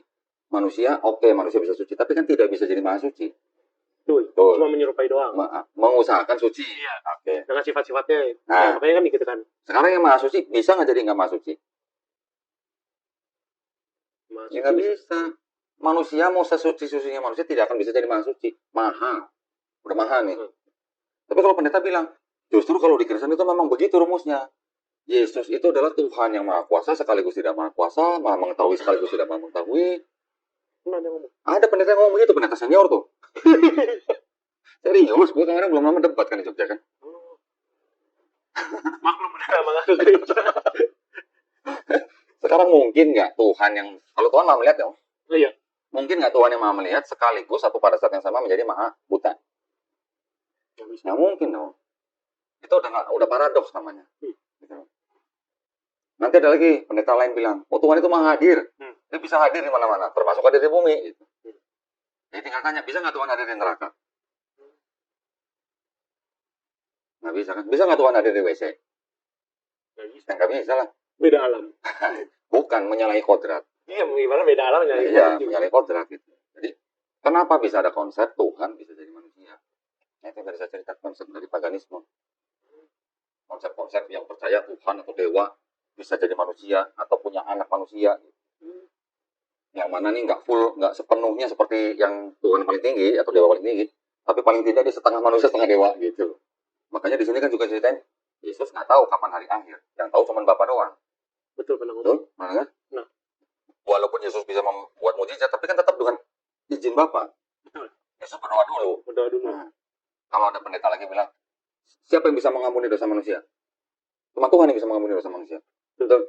Tetapi kan ceritanya Yesus kalau udah menyembuhkan manusia, kan Yesus ngomongnya apa? Dosamu sudah diampuni. Betul. Ngomongnya selalu dosamu sudah diampuni, bukan aku mengampuni dosamu. Betul. Ya kan? Terus tapi kalau soal mengampuni, Yesus sendiri mengajarkan di doa Bapa kami, ampunilah kami seperti kami apa? Mengampuni. Nah, berarti murid-muridnya diajarin juga untuk mengampuni, Nah, kalau murid-muridnya juga bisa diajarin mengampuni, berarti kita sama manusia ini bisa mengampuni. Gitu. Harusnya. Harusnya. Jadi alasan-alasan di dalam Kristen itu adalah hanyalah alasan-alasan untuk menutupi celah-celah konsep ketuhanan yang cacat itu. Konsep ketuhanan yang adopsi dari konsep Hellenisme Yunani kuno. Sekarang kalau buat Samuel milih mana? Gue mendingan punya Tuhan yang bisa gue lihat daripada gue punya Tuhan yang nggak bisa dilihat. Gitu. Pilih yang mana? Kalau lu punya Tuhan yang bisa dilihat, berarti itu Tuhan yang bukan Tuhan sebenarnya. Karena dia bisa menyerupai sesuatu. Nanti kalau ada yang bisa dilihat, nanti kalau ada yang lain yang serupa dengan dia gimana? Gitu. Kalau di Islam konsepnya jelas tadi. Dalam yakullahu kufuwana, tidak ada sesuatu pun yang menyerupai dia. Jadi apa yang bisa kita lihat, apa yang bisa kita rasakan, apa yang bisa kita dengar, ya itu udah pasti bukan Tuhan gitu dalam bentuk fisik itu. Udah pasti bukan Tuhan. Seharusnya gitu. Seharusnya gitu. Nah, kalau nanya lagi Islam. Contoh ya. Ini air putih ya. Putih apa bening sih? Bening ya. Bening. Tapi kenapa kita bilang air putih ya? Air putih. Kalau air putih kan susu ya berarti ya. Ini air bening kan, jernih gitu. Kalau gua kasih teh, berubah kan warnanya kan? Berubah. Itu jadi apa? Coklat. Bisa nggak semua orang minum teh? Nggak juga. Kalau gua kasih kopi hitam nih misalnya, berubah jadi hitam. Bisa nggak semua orang minum kopi? Nggak juga. Belum tentu. Kalau gua kasih sirup, berubah jadi warna merah. Bisa nggak semua orang minum sirup? Ada yang nggak berani minum sirup, diabetes kan? Ada juga. Iya. Kalau gua kasih susu jadi putih kan? Bisa nggak semua orang minum susu? Nggak juga. Nggak semuanya, ada yang mencret gitu kan? Tapi kalau air putih, air bening nih, air jernih begini, bisa nggak semua orang minum air putih begini? Air jernih nih maksudnya? Bisa. Bukan bisa doang, harus. Kalau lu nggak minum ini mati lo kan? Betul kan? Hausan. Islam itu seperti itu. Islam itu seperti ajaran yang masih jernih, murni, belum ada campuran apa-apa. Kalau sudah ada trinitas, berarti kan udah ada campuran pemikiran manusia. Udah ada campuran konsep yang lain gitu. Konsep lain. Nah, itulah gambaran Islam gitu. Islam itu mengajarkan Tuhan cuma satu. Kita tidak bisa melihat Tuhan. Cuma di Islam yang Tuhannya nggak kelihatan gitu. Tetapi Tuhan itu adalah pencipta daripada langit dan bumi dan kita semua manusia. Masuk akal sih. Yang diajarin Kodondi juga kan, yang dijelasin kan. Kalau yang saya nonton juga atau dengerin itu kan, Kristen kan seperti pohon akar. Banyak cabang. Ada yang ke barat, ada yang ke timur. Ke timur ortodok. Ada yang barat ke gereja Katolik Roma. Yang keuskupan tuh. Nah, bercabang lagi banyak kan seperti pohon akar kan. Tapi kalau di Islam apakah seperti itu? Di Islam juga ada seperti itu. Tetapi bukan berarti berbeda denominasi atau berbeda sekte terus beda akidah, bukan. Bedanya di situ. Yang tadi saya bilang di awal. Tetap satu kan? Tetap satu, akidahnya tetap satu. Cuma Allahnya sama, nabinya sama, kitabnya sama.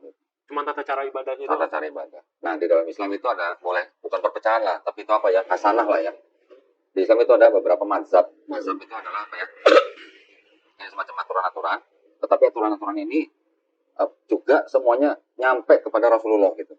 Karena kan mereka juga berdasarkan hadis-hadis. Hadis-hadis ini nyampe sanatnya kepada Rasulullah. Artinya di dalam mazhab ini mengajarkan lo kalau wudu caranya begini, lo kalau sholat caranya begini, gitu. Yang nanti mazhab ini juga mengajarkan mengajarkan sholat juga, tapi mungkin ada sedikit perbedaan. Tapi semuanya ini yang 4 mazhab yang di dalam Islam itu semuanya tetap kembali kepada Rasulullah. Tetap ada gitu loh. Tetap pernah dilakukan oleh Rasulullah. Ya, sekarang kita bisa memahaminya begini aja deh. Kalau ada perbedaan, contoh paling kecil. Di dalam Islam itu ada orang sholat kalau habis tahiyatul, itu tangannya menunjuk di atas paha kita kan. Ada Islam yang bilang kalau menunjuk ini harus diam. Ada yang nanti bilang Islam kalau pas menunjuk harus getar atau goyang-goyang. Ya. Dua-duanya gimana? Yang salah yang mana? Kira-kira. Dua-duanya benar. Ini sebenarnya dua-duanya benar. Yang hadis yang mengatakan begini juga ada, yang mengatakan goyang juga ada, dan sama-sama sahih.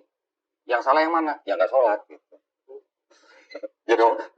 Nah, kalau nggak salah itu salah, tapi kalau yang sama-sama sholat, kalau dia mau begini, mau goyang, itu semua sama-sama benar karena semuanya sampai kepada Rasulullah. Rasulullah dulu mungkin pernah diam, pernah juga getar. Terus yang saya mau nanya lagi, kan banyak yang kontroversial tuh. Cara sholatnya kan ada yang sujud-sujudnya kan nggak full tuh. Sujud nggak full. Pas sholat kan ada rukuk lah, istilahnya kan. Rukuknya tapi kan rukuknya kan nggak pada umumnya lah. Nah, gimana tuh? Sujudnya aneh begitu, tapi kan sujud langsung goyang-goyang terus gitu ada. Goyang-goyang. Di TikTok. Mungkin Syiah kali itu. Syiah ya? Mungkin sih ya. Gua nggak tahu persis gimana sholat orang Syiah. Nggak tahu cara. Tapi sholat orang Syiah memang sedikit berbeda dengan sholat orang kebanyakan Sunni gitu. Nah, apakah itu maksudnya sah atau sebenarnya diperbolehkan atau sebenarnya karena perbedaan ya udahlah, yang penting satu yang disujudkan. Berarti yang disembahkan cuma Allah SWT kan? Gua harus cek dulu yang tadi suruhnya beda-beda tuh Syiah atau bukan. Tapi kalau mengikuti 4 mazhab ini, walaupun ada perbedaan, itu semuanya sah. Tapi kalau asalnya 4 itu ya? Iya, yang 4 ini yang kita pegang itulah. Apakah cuma 4? Sebenarnya banyak, mazhab tuh banyak. Tetapi yang 4 yang populer dan masyhur yang kita pakai untuk umat Islam di seluruh dunia itu kebanyakan 4 ini. Nah kan, makanya saya bingung tuh. Karena saya lihat kan gitu kan, cara mungkin bisa praktekkan kan. Berarti kan gini. Yang begitu bukan Yahudi ya? Enggak, ada yang cewek muslim tapi sholatnya gitu. Itu gua nggak pernah lihat. Ada sih gini, cuman tapi nggak belum sujud baru 2 kali baru sujud atau gimana gitu. Nah, jujur gua belum pernah lihat. Mungkin itu aliran menyimpang, nggak tahu. Nah, makanya namanya ruku cuma sekali doang begini. Nggak ada goyang-goyang boros, nggak ada. Gitu. Mungkin itu aliran menyimpang. Makanya sekarang di medsos itu umat Islam aja tuh harus hati-hati nonton medsos.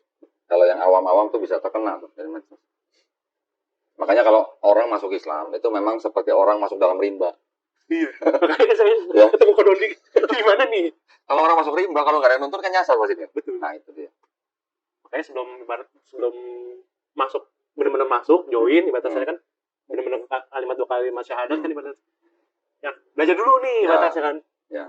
Bener kan? Beruntung orang-orang seperti Samuel, ya. Istilahnya saya bisa mengajarkan nih. Dulu gua masuk Islam, begitu syahadat, gua ikut yang mana ya gitu.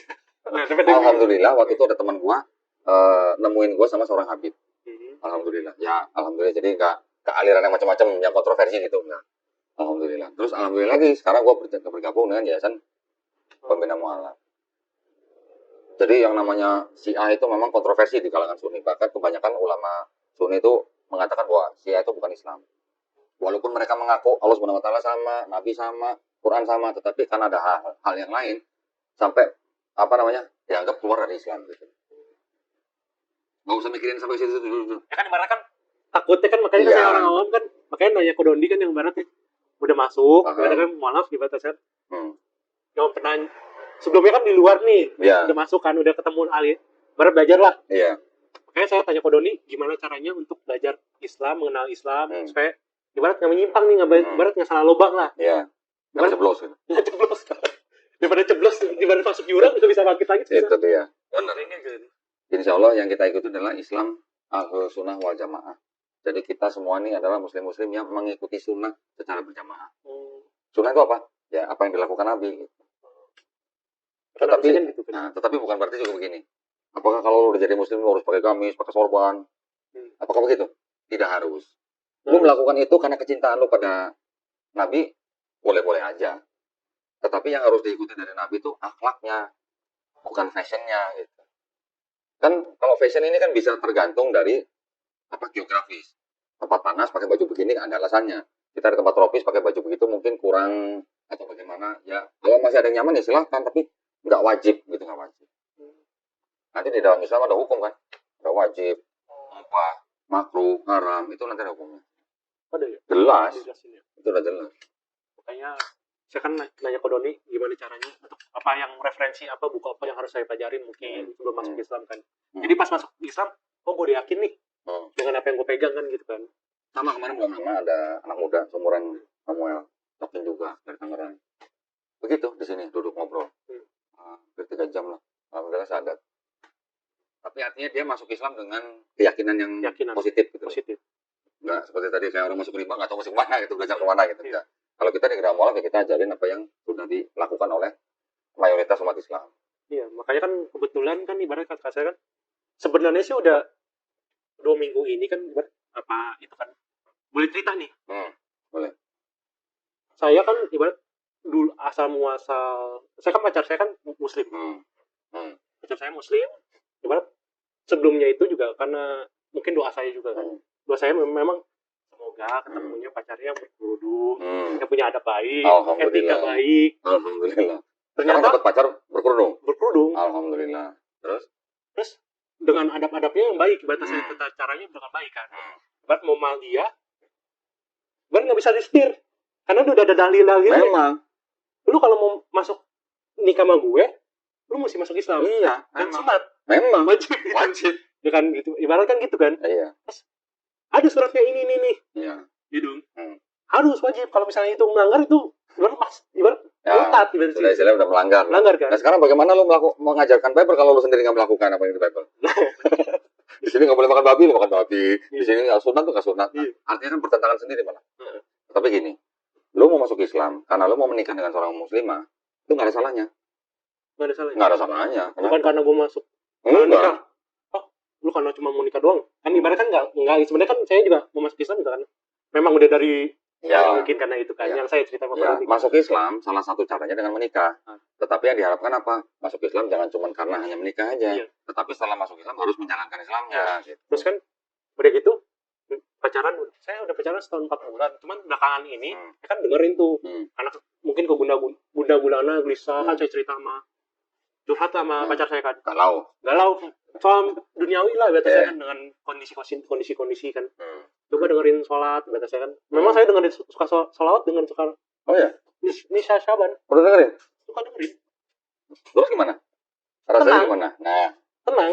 Saya memang suka dengerin lagu-lagu sholawat. Terus kenapa nggak dibawa pacarnya? Lagi sibuk. Oh sibuk. Bukan dibawa. Oke, terus jadi gitu kan pernah saya ditawarin tuh akhirnya kemarin bulan April belum lama bulan April atau bulan Mei ke acara Ustadz Anana Ketaki yang di Wisma 165. Ya. Nah terus dijelasin tuh tentang Nabi Muhammad, tentang cerita Nabi Muhammad, tentang cara berdoa dengan cara memintakan. Temanya kan Allah itu hadir di saat kita jatuh. Terus di situ yang dulu konsep-konsep yang dulu saya unek-unek, saya kecil pernah nanya atau masa remaja, gue punya gelisah nih, gue minta bantuan ke pendeta di Batasari, gimana cara solusinya? Ya berdoa aja, terus juga dikasih, gitu tapi nggak ada maknanya, kan gue gelisah, kan gue suruh berdoa, lu berdoa nggak? Lah kan berdoa juga nggak ada abulnya di Batasari, gimana? Lu berarti nggak di Jamaah Roh Kudus dong berarti? Nggak tahu deh kan, pas di Ustadz Anantaki dia jelasin, lu di saat lu jatuh, di saat lu kesusahan, yang bantu lu jangan cerita sama orang, cerita sama keluarga lu, tapi lu cerita sama yang di atas. Iya, betul. Cuman yang di atas yang bisa nolong lu. Betul. Dengan cara apa? Ya berdoa, sholat. Gimana cara sholat? Sorry sebentar, bisa balik. Bisa di sini aja. Dan cara sholat ya bener itu, sangat bener. Terus gimana cara doanya? Ya minta aja, Tuhan, sekarang saya lagi kondisinya begini. Tolong diberkatin kata saya. Tolong diberikan jalan. Pertolongan. Ya kalau nggak diwujud, belum diwujudin, doa lagi terus. Tapi ada syaratnya. Kalau lu di luar masih maksiat, kira-kira kalau lu berdoa dikabulin nggak kira-kira? Nah, itu kuncinya. Kalau mau doa lu dijabah, istilahnya dikabulkan, ya lu juga harus bersih. Bersih apa tuh? Bukan bersih badan, bersih ini. Bersih dari perbuatan yang dilarang, bersih dari akidah yang terlarang, bersih dari istilahnya istilahnya yang lu kerjain itu sesuai nggak dengan yang lu yakinin gitu. Kalau lu masih melanggar perintahnya terus lu doa, mau sampai nungging belum tentu. Gitu loh. Nah, jadi di dalam Islam juga ada yang namanya kondisional gitu lah. Setiap istilahnya lu mau ditolong tapi lu nya nggak bersih. Gimana yang mau nolong? Ngeliat lu, lu aja masih begitu, lu minta tolong gitu. Ibaratnya gitu lah ya, kalau di Islam ya. Lu kalau mau minta tolong benar-benar mau dikabulin ya lu juga harus bersih. Kalau lu udah bersih, dalam arti semua nih ya, udah bersih nggak ditolong, nah itu lu harus sabar. Tuhan Allah Subhanahu Wa Taala itu menjawab doa kita itu tidak semuanya di bumi. Ya betul. Tidak semuanya dijawab di bumi. Tapi pasti kalau kita bersih, kita minta dengan sungguh-sungguh pasti dijawab. Tapi belum tentu di bumi gitu. Jadi kalau tidak di bumi ya kita harus sabar. Nah itu yang saya dapat kan. Kan tidak semua hidup sesuai dengan pesanan. Iya. Nah, tetapi itulah yang menjadi iman kita. Kan setiap hidup kita ini ujian. Lu mau sehat itu juga ujian, lu sakit juga ujian, lu miskin juga ujian, lu kaya juga ujian. Semuanya ini ujian. Untuk apa? Untuk iman. Kalau iman kitanya nggak kuat, dengan ujian itu lu tergelincir, jatuh, murtad. Nah, itu yang nanti yang menjadikan kita menjadi orang-orang yang merugi gitu katanya. Makanya di situ, oh iya bener nih. Nah, baru masuk nih. Ternyata begini loh jawabannya kan ketemu kan. Iya. Kemarin. Ya. Ini jadi tapi Tapping ya? Ya udah. Lu nggak balik lagi ntar tadi? Oh besok? Iya, iya. Tuh, sampai pergi aja. Tinggal direkam tuh ya. Kebangetan kan dia kan. Nah, gitu. Intinya, lu kalau mau menjadi seorang muslim, lu harus punya komitmen bahwa gua harus menjadi orang yang menjalankan perintahnya, menjauhi larangannya. That's it, simple. Perintahnya apa aja, lu belajar. Larangannya apa aja, lu bisa pelajari. Gampang. Makanya gitu. Apa yang ngalangin lu sekarang masuk Islam sekarang katanya?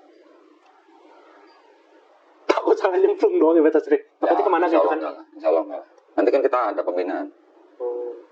Sebenarnya kalau masuk Islamnya sih, saya sih udah berapa puluh persen lah, 60%, 80% kan. Cuman apakah saya nyemplung? Takutnya salah nyemplung dong. Saya udah kalimat syahadat, kayak anak domba yang hilang ya maksudnya istilah Kristen kan. Anak domba yang tersesat gitu. Tersesat kan.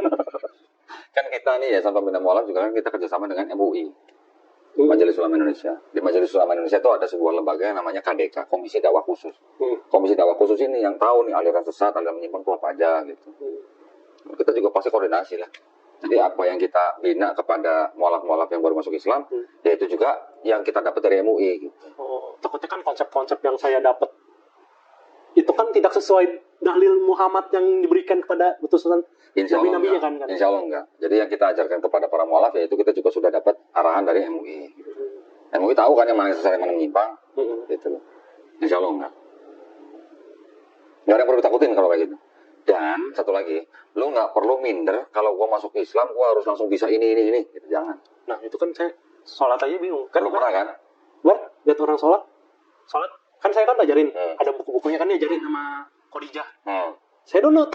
Nih kalau belajar tuntunan sholat, dicariin sama dia tuntunan sholat. Terus ini Al-Quran ini saya download sendiri lah baca surat Al-Fatihah. Udah bisa baca Arabnya, udah bisa. Udah Bismillahirrahmanirrahim. Bukan tulisan Arabnya udah bisa baca belum? Oh, udah. Kan belum bisa belajar Al-Quran. Bercanda.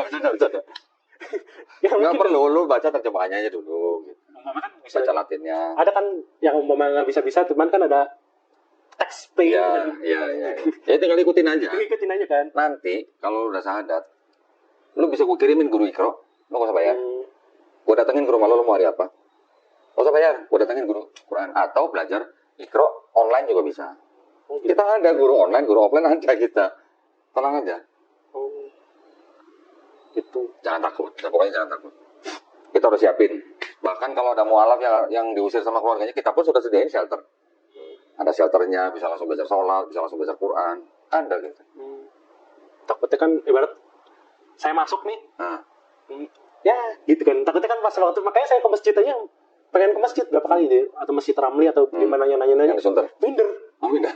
Apa diterima, apa dikurcaci atau dicaci maki atau gimana? Enggak lah, enggak ada gitu. Ya berarti lihat di begini, gini. Enggak lah. Takutnya kan namanya orang kita jiwa. Cuma bedanya kan gini, kalau kita ini kan memang misi kita kan memang untuk membina para mualaf. Kalau masjid memang tidak semua masjid punya mualaf center gitu. Nah, makanya itu apakah nanya gitu pas kebetulan nonton ada masjid-masjid yang besar yang memang mereka punya divisi mualaf center. Nah itu sama dengan kita. Pembinaannya bagaimana itu sama. Tapi tidak semua masjid memang ada. Gitu. Iya. Pas kebetulan aja kan ketemu Kodoni, lihat itu, langsung DM. Alhamdulillah. Ini kalau di Islam nih, kita memahaminya begini. Samuel ketemu sama gue nih hari ini. Ini bukan kebetulan. Ini memang karena sudah diizinkan oleh Allah SWT. Kalau nggak diizinkan, nanti tadi lu jatuh di jalan nggak boleh jadi ke sini gitu. Merinding. Tapi ini kita sudah diizinkan. Sampai kita ketemu begini, ngobrol begini. Itu udah diizinin. Jadi memang ini udah jalan buat Samuel menjemput hidayah. Gitu. Kalau sudah diizinkan menjemput hidayah, apalagi yang mau ditunggu? Gitu. Tinggal belajar doang. Tinggal belajar. Nah, di dalam Islam, tadi gue bilang, begitu lu masuk Islam, lu tidak dituntut harus bisa langsung seperti muslim-muslim yang lain dari lahir. Yang harus bisa begini. Enggak. Itu semua ada step-stepnya. Ada step by step. Iya, ibarat takutnya kan saya masuk Islam harus wajib sholat ya udah langsung kan gitu kan. Wajib sholat iya, wajib sholat. Tetapi bukan berarti lu udah harus bisa seperti imam gitu. Enggak. Iya, langsung harus gue mesti sholat langsung baca langsung. Bukan. Kalau lu baru masuk Islam, lu belajar sholat, nanti gua kasih bukunya, lu belajar, lu hafalin Al-Fatihah dan surat-surat pendek. Sembari belajar, sembari lu praktek, tapi menjadi makmum, menjadi jamaah. Lu ikutin yang lain, lu cuma ngikutin gerakan doang.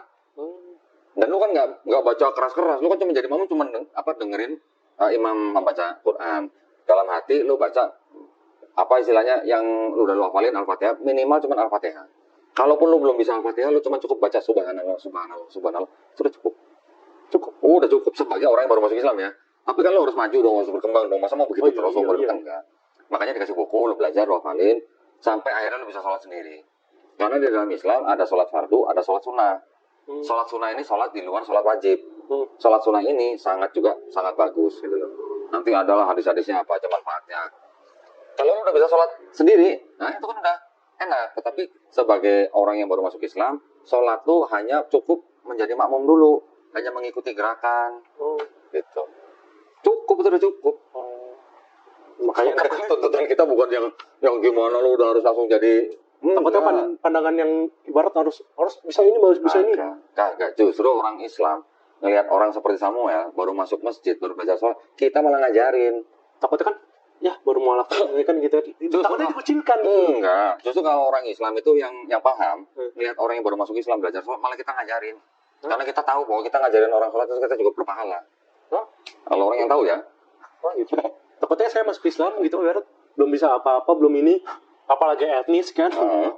Nggak ada urusan. Islam nggak kenal etnis. Islam nggak kenal etnis. Sekarang di masjid lo masuk, lo perhatiin. Orang yang pertama masuk Islam kalau mau sholat, masuk Islam. Orang yang pertama masuk masjid, orang mau sholat nih berjamaah. Orang yang pertama itu ya di sop depan. Yang belakangan di sop belakangnya. Begitu seterusnya. Jadi orang yang telat datang ke masjid untuk sholat, dia paling belakang. Gitu. Ada nggak? Oh karena ini gua orang penting datang telat, gua mindahin orang di depan. Nggak ada begitu. Dan di dalam Islam itu ada prinsip begini. Ini kan juga khotbah terakhir daripada Nabi Muhammad SAW ya. Orang Arab tidak lebih baik daripada orang non Arab. Orang non Arab tidak lebih baik daripada orang Arab. Yang lebih baik dari mereka itu yang mana? Takwanya. Takwa itu apa? Takwa itu hanya menjalankan perintahnya, menjauhi larangannya. Nah, yang mana lu yang lebih baik itunya? Jadi dalam Islam tidak ada ras, tidak ada etnis. Semua Muslim itu bersaudara. Nggak peduli mata lu sipit, kulit lu hitam, rambut lu keriting, nggak ada, itu nggak ada dalam Islam, nggak ada rumus begitu. Ini takutnya kan dikucilkan atau ibarat masuk masjid kan jauh buang pikiran lu seperti itu, jauh. Nggak ada Islam, di dalam Islam nggak ada begitu, nggak ada. Makanya kan yang sampai sekarang dikatakan enggak, salah, itu adalah miskonsepsi namanya. Makanya itu kan, miskonsepsi. Gimana nih mesti tanya ke siapa kan gitu kan? Udah, sekarang gua kasih tahu, nggak ada begitu. Lu masuk ke dalam masjid tujuannya untuk menyembah Tuhan yang esa itu, semua manusia di dalam masjid itu kedudukannya sama di mata Allah Subhanahu wa taala. Yang paling mulia di dalam satu masjid itu adalah yang paling bertakwa. Bukan yang matanya paling belok. Bukan yang kulitnya paling hitam.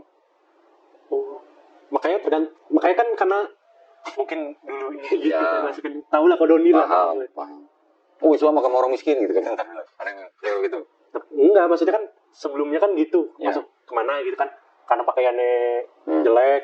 Yang penting kalau di dalam Islam pakaian itu yang penting harus menutupi aurat dan juga harus yang pantas. Kalau pria gimana? Pria auratnya dari pusar sampai lutut. Oh kalau pendek nggak apa-apa pakai kaos gitu? Kaos ini nggak apa-apa. Yang penting asal jangan lu nggak pakai baju gitu. Ya walaupun bahu ini bukan aurat, tapi adab itu ya menutupi badan ya yang pantas lah gitu. Oh gitu.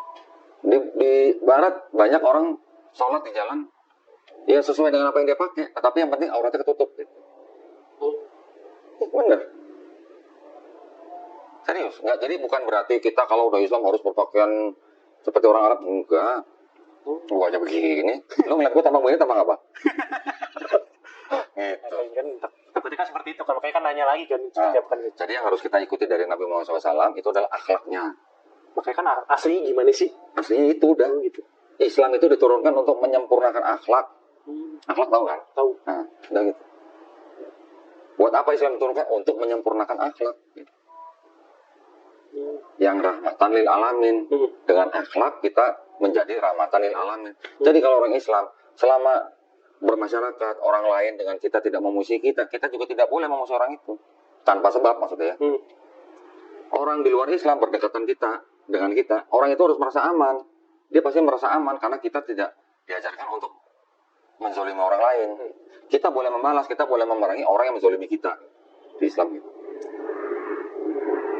Bukan kalau ditambah pipi kanan kasih pipi kiri gitu. Kalau itu kan ajaran pasrah berarti. Buktinya lo aja belum bisa jalanin. Iya. Udah gitu. Gue Emang nggak perlu kan tunjukin ayat-ayat yang palsu dalam Bible, nggak perlu kan? Nggak perlu. Nggak usah. Tapi kan artinya lu udah tertarik dengan Islam dan lu sudah meragukan agama yang lama, ya sudah sekarang tinggal diperkuat keyakinan lu, diperkuat niat lu masuk Islam, baru belajar. Bukan belajar dulu baru masuk Islam, bukan, salah itu. Oh. Salah, salahnya kenapa? Kalau lu baru belajar belum masuk Islam, udah mati duluan gimana? Nah gitu. Lu masuk Islam dulu, baru belajar. Kalau sendiri juga mah tahu lah. Dengar-dengar gitu sih. Ya memang harus begitu. Makanya gimana nih, Mas? Belajar dulu atau gimana kan harus umpamanya kan yang penting masuk Islam dulu, baru belajar. Baru belajar memenuhi syariat-syariat yang dibebankan kepada kita. Nah, syariat itu apa ya? Yang paling penting lu belajar sholat, sunat, baru berikutnya next step-nya lu belajar Quran gitu. Udah pasti itu ya. Iya, ya step-stepnya begitu lah. Step-stepnya gitu ya. Dan kalau kita ada mualaf yang baru misalnya nih, contoh misalnya, pekerjaan dia atau keadaan dia itu masih tidak bisa menghindari hal-hal yang diharamkan, kita juga maklum kok. Maklum. Contoh ya, ada ibu-ibu di Semarang, hubungin gue. Pak, gini, diskusi sama gue 2 jam. Akhirnya oke, deal. Pak, mantap, mau masuk Islam. Janjian, gue pas mau ke Jogja, gue lewat Semarang, gue mampir dong. Alhamdulillah, gue sadatin. Waktu itu bawa ustazah itu sadatin. Terus, gue kan tahu, Bu, kerjanya di mana? Saya kerja di pabrik bir. Nah, kita kan tahu, bir kan haram buat Islam kan? Kerja di pabrik bir, apa terus gue langsung suruh, Bu, ibu harus keluar dari pabrik bir. Padahal nafkah dia cuma dari situ. Dia seorang janda punya anak 2. Apa gue suruh langsung keluar dari pabrik itu? Kayak gue mau kasih kerjaan aja gitu kan. Dengan hal-hal seperti itu ya kita harus memberikan kesempatan untuk dia mencari pekerjaan yang lebih baik gitu. Bukan malah menjerumuskan nih. Kalau gue langsung, ibu harus keluar nih karena bir itu haram. Bukan begitu. Contoh lagi misalnya, ada orang misalnya mau masuk Islam, tapi nafkahnya dia dapat dari riba. Nah, riba kan haram di Islam. Tapi dia dapat uangnya dari riba, ngasih nafkah keluarga dari riba. Ya, setiap orang mau masuk Islam kita nggak boleh tolak. Kita hanya membantu dia masuk Islam. Tapi setelah masuk Islam apa kita langsung, Bapak besok harus stop ya, harus langsung stop, nggak boleh lagi. Kalau di luar-luar kan gitu kan, haram semua itu. Oh iya haram betul, tapi pada saat itu pas dia masuk Islam, dengan riba itu dia mengasih nafkah anaknya. Memang betul dalam Islam haram, tapi apakah hari itu juga kita harus katakan dia harus langsung berhenti? Ya langsung caci maki atau enggak kan harusnya kan enggak dong. Kan harusnya kan enggak gitu. Nah, kita harus memberitahu dia pelan-pelan, Pak, riba itu di dalam Islam haram. Hukumnya begini. Bapak harus segera mencari pekerjaan yang lain yang tidak dianggap haram gitu.